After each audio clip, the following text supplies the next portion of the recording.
Se propone carreta, se resuelve con tecnología y decisión colectiva. Por eso, pide los tarjetones de Senado y Cámara Indígenas y marca IA.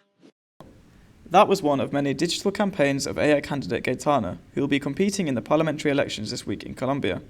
Gaitana will be running for a seat representing the indigenous community. Gaitana appears bright blue and in traditional Aboriginal clothing in her digital campaigns. These have amassed over 10,000 followers on Instagram.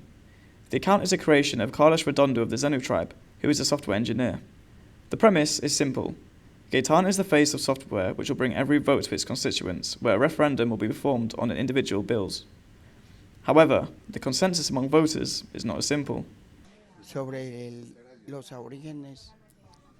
I think the Colombian people have had a very bad government. The indigenous tribes have been led astray by the offers given to them by the government. It is one of the worst things they have done, and we hope that these next elections bring a total turnaround, and President Petro's policies are not continued.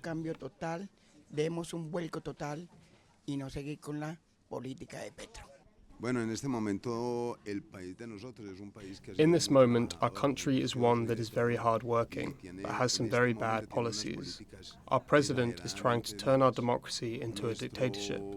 Artificial intelligence is currently being mishandled in decision-making, and it could be going against us and against our democracy. La inteligencia artificial en este momento, si está mal manejada en las decisiones, puede irse a contra de nosotros, contra la democracia.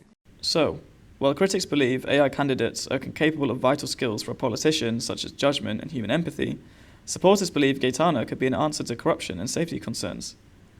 Further violence from rebel groups has meant that a third of the country is now considered unsafe for political candidates, with indigenous leaders being kidnapped in some cases. One presidential candidate was assassinated earlier this year.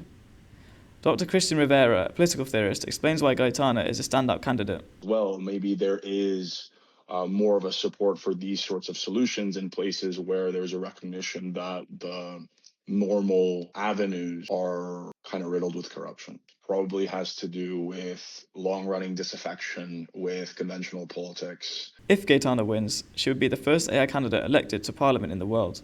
Columbus will decide at polls on Sunday. Gabriel MacArthur, City News International.